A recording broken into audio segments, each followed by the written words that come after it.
Grenadians to go to the polls in March. That's our top story in Caribbean Newsline for Monday, January 29. From the CMC News Centre in Bridgetown, I'm Nicole Best. Good evening. March 13th is the date for the next general elections in Grenada. Prime Minister Dr. Keith Mitchell made the announcement on Sunday night at a new National Party rally at the National Stadium. He told supporters that the last 5 years have seen tremendous socio-economic growth and promised more growth over the next 5 years as he asked for his party to be given another mandate to rule. The Grenadian leader promised the establishment of a national health insurance scheme, development of technology and reduction in unemployment. We shall move to improve the sewage system in the south of St. George's in the island through a major collaboration between the Ministry of Public Utilities, NAWASA and the Green Climate Fund. We expect to find millions of dollars, sisters, and grant support from the international community because people believe in what we are doing in Grenada, Carriacou and Petit Martinique. Prime Minister Mitchell said the prospects for oil and gas exploration also look exciting, but didn't elaborate on what that means for the country going forward. He called for unity among all and urged the trade unions to continue working with his government for the good of the people. In our society, sisters and brothers, the strong must carry the weak, because this is part of our Christian values. That's why we continue to thank our brothers and sisters in the trade union movement and say, let's continue to work together. We understand the process is not easy, but we must take better care of all of our people. So the elderly must not go hungry or homeless, for we are better than that. Little children must not be allowed to grow up in substandard housing, for we are better than that. We must rehabilitate the youth that gets into trouble, because we are better than that. This is Grenada, Carriacou and Petit Martinique. We take care of our own. Parliament was dissolved on Monday. It was also the final day for voter registration. Nomination day will be February 20th. Mitchell is hoping to repeat the 2013 election results when the NNP won all 15 seats, defeating the incumbent National Democratic Congress, headed then by Tillman Thomas. Meanwhile, leader of the main opposition National Democratic Congress, Nazim Burke, says the March 13th general election date is Liberation and Referendum Day for Grenadians. He told supporters they must see Prime Minister Mitchell's announcement as the beginning of their march to freedom. Burke, who was addressing an NDC rally in the heart of the capital on Sunday night, said March 13th also represented a revolution against corruption. The NDC leader told supporters that better days will be coming for Grenada if his party wins the election. He promised a predial larceny court, job creation and lower taxes. Say that the taxes are too high. Our taxes are too high. It is causing a burden on our people. The cost of living is too high and the standard of living is too low. We believe, sisters and brothers, that we can reduce some of those taxes. In the coming days, we will present to you our manifesto for the next 5 years of governance. And in that document, sisters and brothers, we specify very clearly and very specifically which taxes we are going to reduce and which of the charges we are going to get rid of altogether. So I tell you, good news are ahead. Better days are coming under the National Democratic Congress, sisters and brothers. There are concerns in Jamaica about the impact the state of emergency in the parish of St. James is having on the tourism sector. Several business operators in the parish that is home to the tourist capital, Montego Bay, says the longer the state of emergency drags on, the more difficult it will be for the tourism sector to recover. But Prime Minister Andrew Holness has called for justices of the peace in St. James to assist in reassuring members of the diaspora that the parish is open for business. He says the international community may have misinterpreted the state of emergency, and it is the responsibility of justices of the peace to pass the message along to friends and relatives abroad that there is no need for panic. We get more in this TVG News report. Dimming sunlight on a warm afternoon in Montego Bay, symbolic of the dimming earnings for nightclub operators in St. James. For the first 9 days of the state of public emergency, clubs were required to close at midnight, cutting their income. Just ask the owner of Pier 1, a premier nightclub in Montego Bay. We had a group of young ladies. One was getting married the next day, and they decided to come to Pier 1 to do their bachelorette party and to just kind of have that last night. The last single night out. And they got in at like 11:30, and by 12 they were told to go back. So they just have bad experience for them. It's not what they bought into when they decided to come to Jamaica.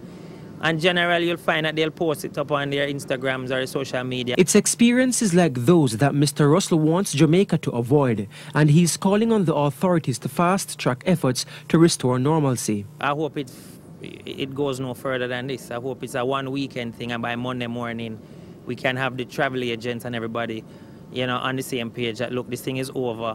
It's business as usual. Get the tourists back out on the strip, get them back in the clubs and the bars. For Director of Margaritaville Caribbean, Winston Dare, he says the authorities may need more than just a week or two. We think that a 60-day period we could live with. While supporting the state of emergency, Mr. Dare says regulations should be relaxed for Montego Bay's premier nightclubs. Our income base is a late night activity, and it's not only tourism but certainly locals as well. We would like to see that within the shortest period of time that we gradually extend the hours for clubs. Your party don't get started till after 12. Everybody know you come out and, you know, from 11 onward. And we're being told that we have to be closed by 12. Which is fine for 2 weeks. It's fine for locals to say, okay, stay home, we're going to try and sort this problem out. But it's not fine for a traveler that is here for a couple of days. Under the proclamation, the current state of emergency can last for a minimum of 14 days, up to 3 months. Meantime, Prime Minister Holness has admitted that accommodation for people detained in the state of emergency is not ideal. Relatives and attorneys have complained that all is not well at the Holden facilities, but Holness insists they meet basic standards. Would not necessarily allow us to have the best quality accommodations for persons who have been detained, but the government is ensuring that we meet the basic standards. Many of the persons who have been detained have been processed and released. So we are not using detention as a wholesale tool of punishment. The detention is done where necessary and for strategic purposes. The lawyer for Suriname's President Desi Bouterse, who's accused of involvement in the 1982 murders of 15 political opponents, has asked the military court to acquit his client after labeling the victims as traitors. Attorney Irvin Kanai said the National Army did Suriname a great service by eliminating the opponents of the then military government. In fact, he told the court that as a result of the soldiers' actions, a larger bloodbath had been averted. The attorney went so far as to tell the court that he believed one day they would be honored for what they did. Bouterse and 23 co-defendants are charged with the murders of 15 men, including journalists, military officers, union leaders, lawyers, businessmen, and university lecturers at Fort Zeelandia on December 8, 1982. The president's lawyer told the military court the entire indictment should be dismissed because the prosecution had not provided any evidence against his client. He said numerous witnesses had testified under oath that Bouterse was not present in Fort Zeelandia at the time of the murders, and he said no one had accused him of firing a single gunshot. Still to come in Caribbean Newsline, residents of Trinidad and Tobago warned the Twin Island Republic could get a big earthquake. Stay with us. There's more news after the break. Come, experience cricket action like you have never seen it before at the Super 50 Cricket Festival 2018. 43 matches, Antigua and Barbados. 10 teams, an epic 50-over regional battle, a massive showcase of Caribbean cuisine, and a crowning of the Super 50 Cup champion, and one big after party. Calling all cricket fans, January 30 to February 24. Come for the action, stay for the vibes. Get your tickets now on the ticketing app, and for more details, go to windiescricket.com. Come and experience fun, meeting amazing people, and enjoying fantastic food at the 22nd Annual St. Kitts Music Festival. 5 days of festivities from June 27th to July 1st of 2018, with main stage performances from the 28th to the 30th. Here's the first wave of confirmed acts. The legendary Patti LaBelle, Queen of Dancehall, Spice, Miss Lauryn Hill. Many more acts to be announced. Book now and save the date. For more information, log on to StKittsMusicFestival.net. The St. Kitts Music Festival, an experience like no other.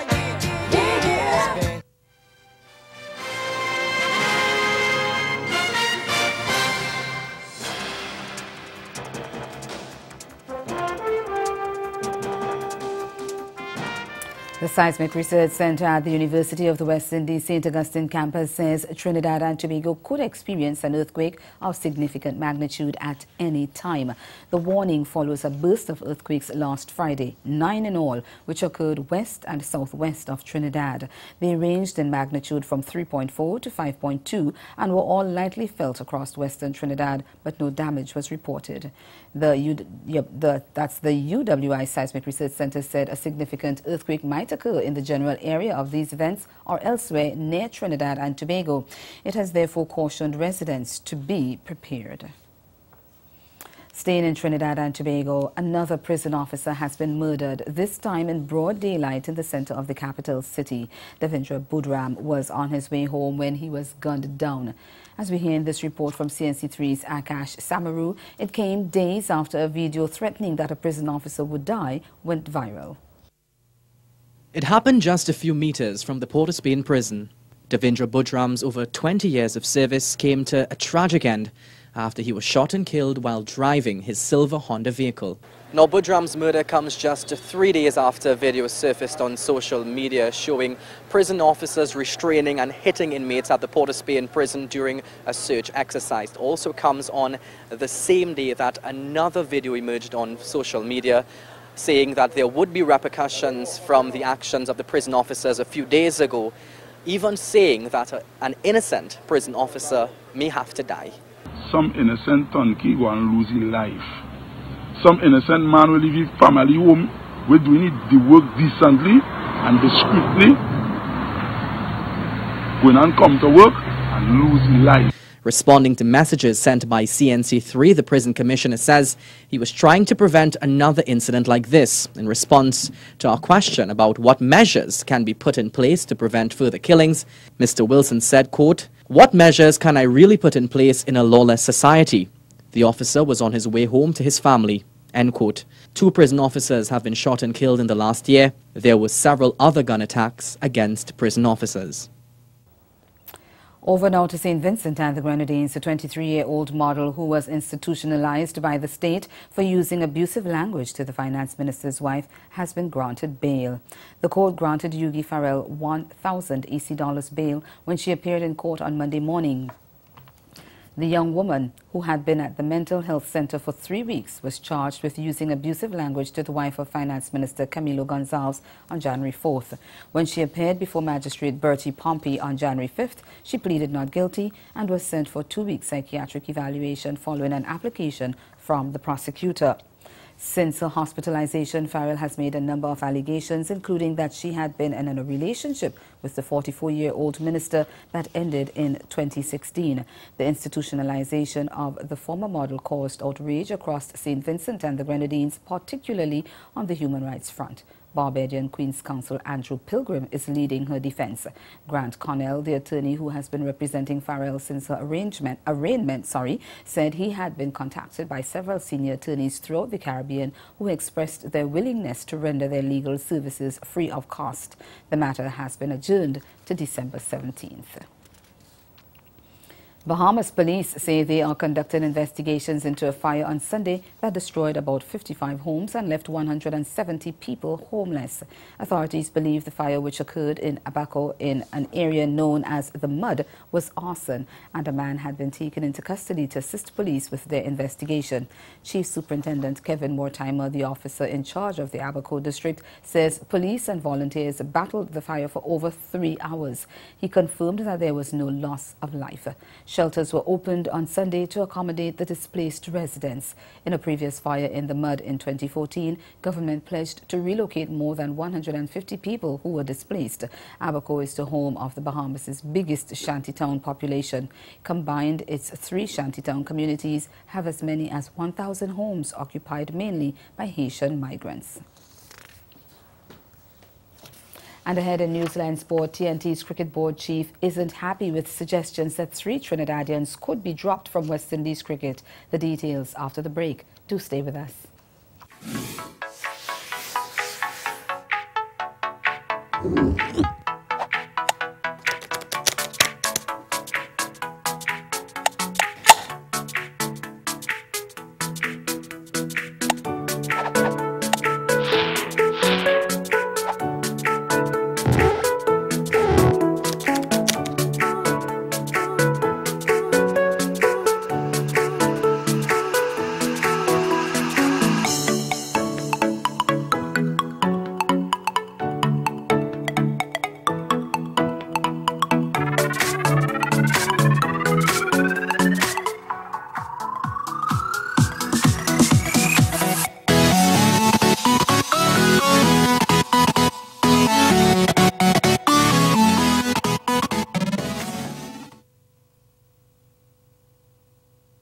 Did you know that a strategy has been developed to help improve the region's education and human resources? You didn't? Well, the HID strategy, as it is called, will guide CARICOM in how it delivers quality education and training to the people of the region. The strategy has been crafted by a group of experts called the HRD Commission. Consultations have been done across the region to get your input. Do you know that none of us will be left behind? The HRD strategy is important to all of us, students, parents, and employers. It will prepare the region, especially the youth, for the 21st century economy and society. The HRD strategy, unlocking Caribbean human potential.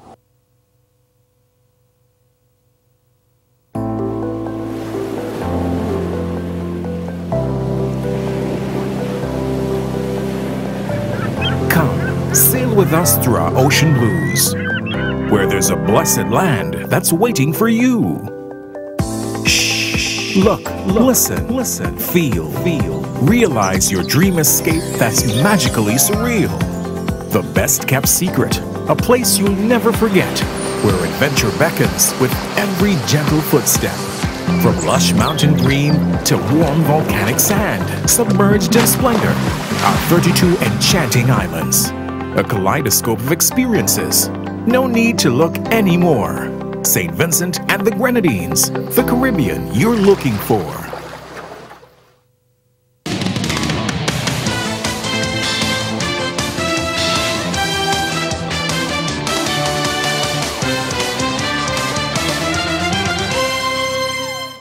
Well, Trinidad and Tobago Cricket Board Chief Azim Bazarath has blasted Cricket West Indies President Dave Cameron over comments suggesting the board would be considering a policy to exclude Sunil Narayan, Kieron Pollard and Darren Bravo from future selection. Bazarath, also a CWI director, said he had no knowledge of any such policy being discussed. But he said even so, Cameron did not have the power to determine who represented West Indies, as that was the sole purview of the selectors. Cameron's controversial comments came after Narayan, Pollard and Bravo and Andre Russell declined selection for the ICC World Cup qualifiers in Zimbabwe, opting instead to fulfill their commitments to the Pakistan Super League. In an interview with Jamaica's TVJ, Cameron said the board was, and I quote, very disappointed by the players' decision. End of quote. He said the board felt that after the World Cup qualifiers, it would, and I quote again, probably not invite those players to be a part of Cricket West Indies going forward, end quote. Bazarat argues that Cameron's comments were not constructive and did little to help repair the relationship with top players. Neither Pollard nor Narayan has represented the Caribbean in 15 months after pulling out of the T20 series in New Zealand last December for personal reasons. Bravo had been barred from selection until last July after being sent home ahead of the Tri-Nation series in Zimbabwe 2 years ago for labelling Cameron, and I quote, a big idiot, end of quote, in an angry Twitter outburst. Meanwhile, dropped all-rounder Dwayne Bravo has accused Cricket West Indies of using senior players as scapegoats for its muddled selection policy and the team's subsequent failure to qualify automatically for the 2019 Cricket World Cup. The experienced campaigner also said players who were repeatedly overlooked by selectors in the past are now having their commitment to West Indies cricket falsely questioned. Only so there are excuses in case the Windies flop at the ICC World Cup qualifiers in March. Bravo argued that WIC had made it clear before the 2015 World Cup that it was moving on to younger players in order to build a team for the 2019 edition. But he said it was now attempting to blame senior players for the disarray in the ODI setup. They know for a while they have to play the qualifiers. So I think they're just trying to, shift the blame for their failures, shift the blame towards the players by using these three players, or even include myself to speak, by using us basically saying that, they reach out to the senior players and the senior players turn their back on West Indies cricket. So therefore, if it is the West Indies go there in the qualifiers and they don't get through that stage and they don't make it to the World Cup, then they have somebody to blame. Well, the big boys then want to play, the senior guys then want to play, so what do you expect? Chief Selector Courtney Brown said in a statement that Narayan, Pollard, Bravo and Russell had indicated they were unavailable to help West Indies qualify as their priority was playing in the Pakistan Super League. Bravo said in the years he was inexplicably left out of the squad, he was fit and available to represent West Indies. Out of the 15-member squad who wasn't in there in 2014, Dwayne Bravo is the only player yet to play a one-day international since then, since 2014. So people should calculate and see how much years is that, see how much ODI series been played since then, and I've been overlooked. And all those years I was fit, apart from last year. It was the biggest injury I ever had where I couldn't play for 8 months. But prior to that, I was fit, I was performing, and, just overlooked. And now you're seeing where, again, the commitment would keep going loosely and people use it whenever they feel like, and they use it in a particular way where it's very one-sided. I know to myself, when they talk about commitment goes both ways. It's not a one-way thing. So the Cricket West Indies, the selectors and the policy, they never show any commitment to players. They never show any commitment to me. Still in cricket, financial concerns have forced the Pakistan Cricket Board to cancel its proposed 5-year agreement with West Indies, but it says the Caribbean side will still tour Pakistan in March for a 3-match T20 series. The PCB had last year announced a bilateral agreement with Cricket West Indies, which would have seen the Windies play an annual T20 series in Karachi, with Pakistan contesting a reciprocal Tri-Nation series in the United States involving West Indies and a team to be determined. But PCB Chairman Nazam Sethi says that after a review of the figures, it was determined that the agreement would not be financially viable. Sethi said under the proposed arrangement, the PCB faced high production costs and players' fees which could not be offset by commercial agreements. A new memorandum of understanding will now be prepared with Cricket West Indies. West Indies had been expected to face Pakistan in a 3-match T20 series last November, but the tour was abandoned because of thick smog in Lahore and the unavailability of players due to the Bangladesh Premier League.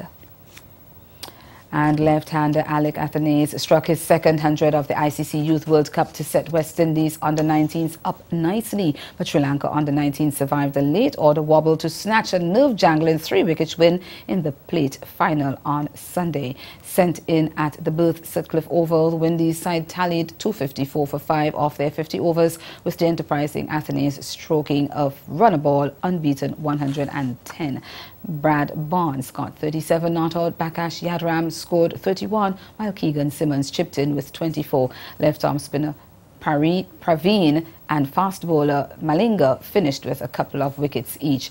In reply, Boyagoda struck 116 and Lakshan 98 in an outstanding opening partnership of 218, which put Sri Lanka on course for an easy win. Over now to football. A shot of Canadian goalkeepers Foster's head by striker Shirley Judy on Sunday sealed Haiti's spot in next year's Under-20 World Cup. It was the only goal in the semi-final match, but it was also sweet revenge for the Caribbean side, which had lost to Canada 4-0 in the group stages. The victory for the Haitians was a historic one, since they have never advanced to the World Cup in the previous championships in 2002, 2012 and 2015. Here now are the highlights of last weekend's semi-final match between Haiti and Canada.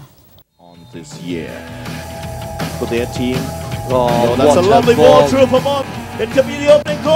Oh! Judy has put Haiti ahead in the 18th minute. What and a Haiti, goal. what a goal through the centre, spanked it home. They never stop pulling something else out of the bag. What about the quality and the look of the young lady? What a fabulous goal that was to put Haiti 1-0 up. Shot in on goal there by Judy, easily saved by Foster, and a giveaway on the play. Theus there making the save, the last chance there saved by Foster, but that was all there's going to be. And that's the sport. Stay with us. We'll be right back.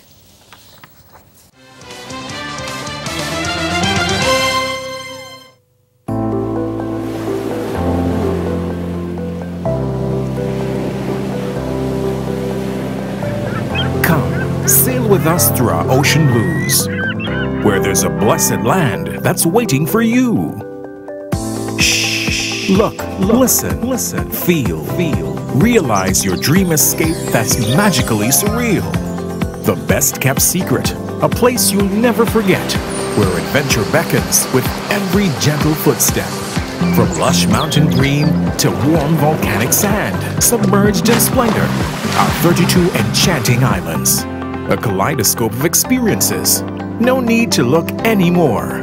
St. Vincent and the Grenadines, the Caribbean you're looking for.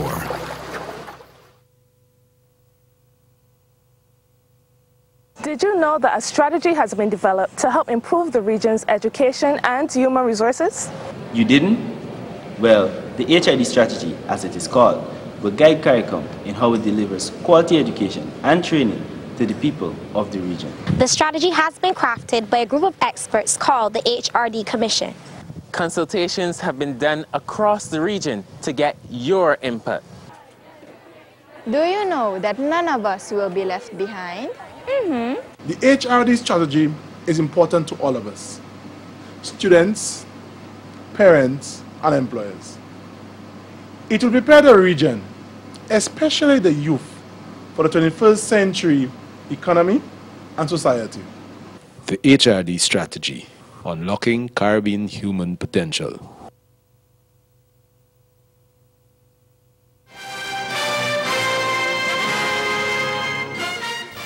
Again, the major developments of this day. Grenada's Prime Minister announces March 13th as the date for the next general election. And in sport, Trinidad and Tobago Cricket Board's chief blasts Cricket West Indies President Dave Cameron over suggestions that the board is considering excluding Trinidadian Sunil Narayan, Kieran Pollard and Darren Bravo from future selection. That's Caribbean Newsline. For news and sport around the clock, log on to KanaNews.com. We'll be back here again tomorrow. But from all of us at CMC News, thank you for watching and do have yourselves a good night.